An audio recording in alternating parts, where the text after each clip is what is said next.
I am making a Sacred Beast deck profile. With the release of the structure deck, this deck has become much more playable. And for me personally, it's really fun to play, especially when you're able to get 3 Sacred Beasts out with their new trap card, and your opponent just has no clue what's going on. But this has always been one of my favorite decks ever since I saw it on Yu-Gi-Oh! GX. So I honestly really like this deck. So it's one of my favorite ones. That's starting with the monsters. Play 3 copies of Chaos Summoning Beast. Chaos Summoning Beast is a level 1 Dark Fiend that you contribute it, especially on one of the 3 Sacred Beasts from your hand.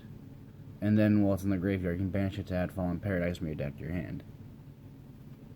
And you can only use each of its effects once per turn.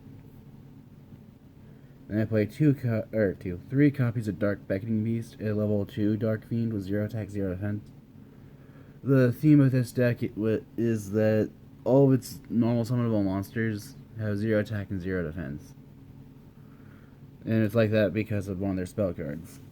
But Dark Beckoning Beast has the effect of unsummon. It can add 1 card from your deck to your hand. That specifically lists one of the Sacred Beasts or one of the Sacred Beasts. So this can search their trap, their continuous spell, their fusion spell. It can search pretty much anything in the deck. Then I play 2 copies of Dark Summoning Beast. Dark Summoning Beast is level 5 Dark Fiend with 0 attack, 0 defense, where it has the effect of it can tribute itself, so that you can special summon a Sacred Beast from your deck. However, when you use this effect, you can't attack at all during that turn. And you can banish it from your graveyard to search for a Sacred Beast. You can only use each effect once per turn. Then I play, taking a break from the Sacred Beast cards, I play 3 copies of Parallel Exceed. I play this because of how this gets you a free rank 4 or more link materials, since the main combo, what you do with this deck, does require you to link summon.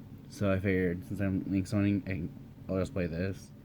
However, if you don't want to play this, I would suggest playing more, or I'll tell you what I'd suggest playing more of in the deck. But it has the effect of when you link summon, you can special summon from your hand, and then you can summon another Parallel Exceed from your deck. But it also has the effect of when Parallel Exceed is summoned by its own effect, it comes level 4. So it gives you 2 additional monsters for link fodder, or rank 4. Then moving on to the Sacred Beasts themselves, I play 1 copy of Raviel, Lord of Phantasms, Shimmering Scraper. This card is just an honest for Raviel specifically, that just doubles Raviel's attack points.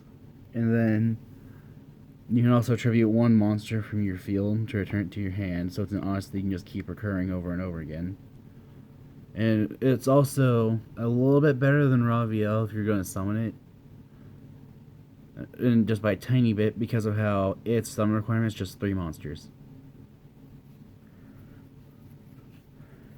And then I play 2 copies of Raviel, Lord of Phantasms, 2 Haman, Lord of Striking Thunder, and 2 copies of Uriah, Lord of Searing Flames.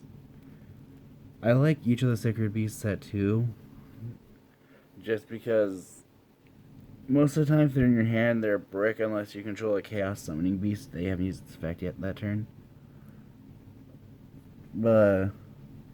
So each of their effects are: Raviel can only be summoned by attributing 3 fiends.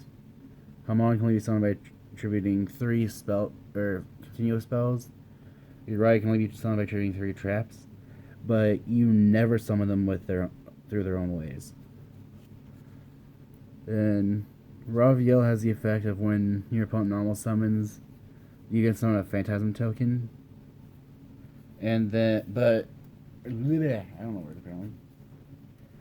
So you get to summon a Phantasm token every time your opponent normal summons. So if they're playing a deck that uses consecutive normal summons, such as True Draco, you get to keep summoning more tokens.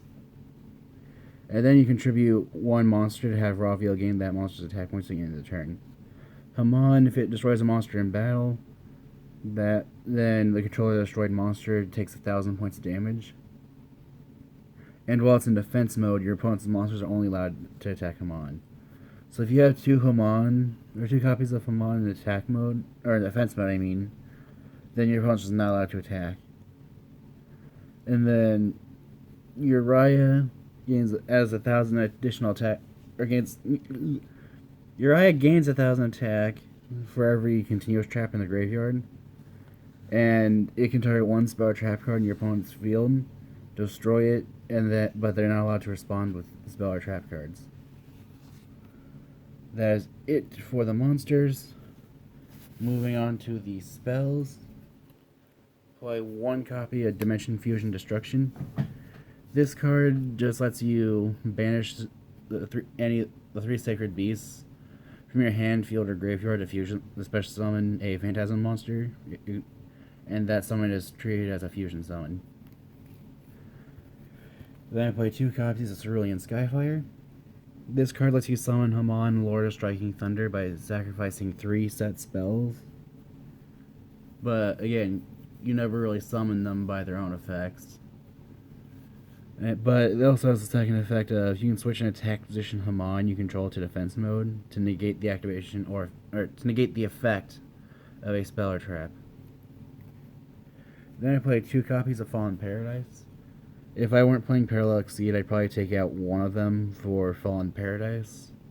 Because this card, I tried it at 1 and it was terrible. I'm still testing it at 2, but I feel like 3 is probably going to be the best spot for it. But it has the effect of the 3 Sacred Beasts and Armor Tile, the Chaos Phantasm, cannot be targeted or destroyed by opponent's card effects. And as long as you control any of the Sacred Beasts or Armor Tile, then you get to draw 2 cards every turn. Then I play 3 copies of Called by the Grave because any hand trap seems to hurt this deck. And then finish off the spells, I play 3 copies of Opening of the Spirit Gates. On activation, lets you search for a monster that lists the Sacred Beasts or the Sacred Beasts themselves. You can discard 1 card to then special summon a 0 attack, 0 defense fiend from your graveyard. And this is the reason why they're all 0 attack, 0 defense, because what you can do is, if you control Dark Beckoning Beast, you can link it off after using a second normal summon effect, which I just realized I forgot to mention. Dark Beckoning Beast also has the effect where once per turn you get an additional normal summon for a Dark Fiend.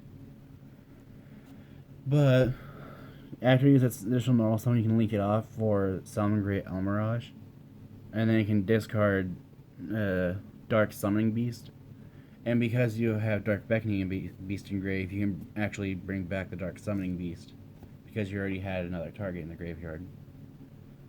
And then its other effect is if you control a level 10 monster, such as any of the 3 Sacred Beasts, then you can add 1 continuous spell from your graveyard back to your hand. So if you have this in your graveyard, or Cerulean Skyfire, with this you can just return it to your hand. That is it for the spells. Moving on to the traps. Play 1 copy of Hyperblaze. I like this card because it has the effect of you can discard a card, special summon a Sacred Beast from your graveyard. Also lets you summon Uriah by tributing 3 traps. And if you're a Uriah Lord of Searing Flames attacks, or battles I should say, then you can send 1 trap from your hand, field, or graveyard to the graveyard to then boost that Uriah's attack points by 1,000 for every trap in both graveyards. So you're not usually going to attack with Uriah unless you have Hyperblaze in play. But if you control Uriah, it's usually just to get rid of spells and traps. Then I play 2 copies of Awakening of the Sacred Beasts.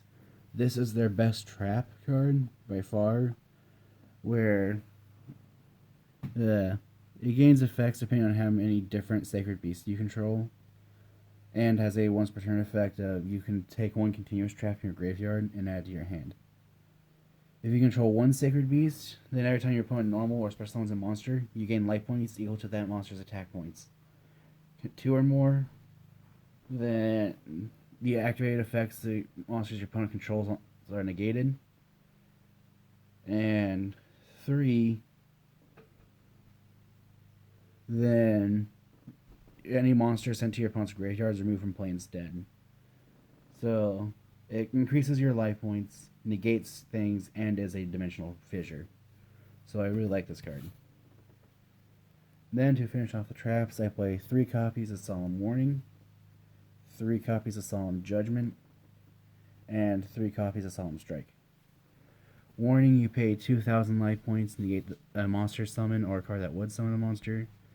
Judgment, you pay half your life points, negate the summon of a monster or a spell or trap activation. Solemn Strike, pay 1,500 life points, negate the monster's special summon or a monster's activated effect. That is it for the main deck. Moving on to the extra deck. Play 1 copy of Link Kuriboh and 1 copy of Relinquished Anima. I play these in the deck in the event that I should open a Chaos Summoning Beast but no Sacred Beasts or any way to get to a Sacred Beast. Just so that I can try to do stuff with Parallel Exceed. Or just get 0 attack, 0 defense in the grave for opening a Spirit Gates. Then I play 1 copy of Almirage, which is the preferred thing. Because I can use Almirage to summon, or to get rid of Dark Beckoning Beast, so I still have Chaos Summoning Beast, so I can still summon a Sacred Beast from my hand. Then I play 1 Nightmare Cerberus to deal with my opponent's main monsters that are special summoned. Phoenix to deal with spells or traps. Unicorn to take care of things that I can't deal with Sacred Beast, such as Crystal Link, Synchro Dragon. Turns out that card actually has Sacred Beast. Then, moving on to the XD monsters I play 1 copy of number 80, Rhapsody and Berserk. This card has the effect where if you can use twice per turn, you can use 1 material to then target 1 card of your opponent's graveyard and remove it from play. And you can use that effect twice per turn. And then you can equip it to a monster you control to have that monster gain 1,200 attack points. So I just like it because it helps to disrupt my opponent's graveyard. Play 1 copy of number 58, Burner Visor.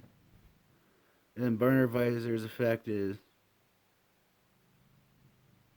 I've been using this wrong. Never mind. Instead of Burner Visor and 1 other card, I would say play Utopia Devil, or if you don't have those, replace Burner Visor with number 101. So, did not realize Burner Visor can only equip to an Xyz monster. I thought it could equip to any monster. So, don't play this. Number 60, Dugar's Timeless. This card I like because in the main combo you can make a rank 4. And you use Dugar's to draw 2 cards with Fallen Paradise drawing you another 2. So I like Dugar's in this deck because you can draw more cards and not really care about having to skip your draw phase. Because you have Pot of Greed every turn thanks to Fallen Paradise. You can also use other effects to try to OTK, but that's the reason I'm playing it. Dweller, so if I'm facing something like Orcus, I can deal with them. Number 50, Black Ship of Corn. If you have Utopia and Utopia Double, I'd say take out Burner Visor and Black Ship of Corn for them. If you don't have those two, then I'd play number 50 just to help with time. Because if you need to burn your opponent, Black Ship of Corn can help. Also, I guess technically you could also replace Burner Visor with Gaga Cowboy as well. So what you replace Burner Visor with is really all up to you.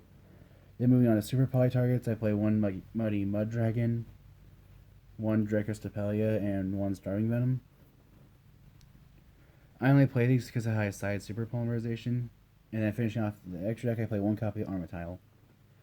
Armatile can't be destroyed in battle. You don't take any battle damage from battle involving it. And during your turn only, its attack points are 10,000. It's a fun card. And moving on to the side, this deck hates back row decks, so 3 Mystical Space Typhoon, 3 Twin Twisters, 3 Cosmic Cyclone, then Super Polymerization and 1-for-1 when going second, and then also help against Mystic Mind decks or Trap decks, those two. And that is it for my Sacred Beast deck profile. If you have any ideas what I can do to improve the deck, feel free to comment below, and thanks for watching.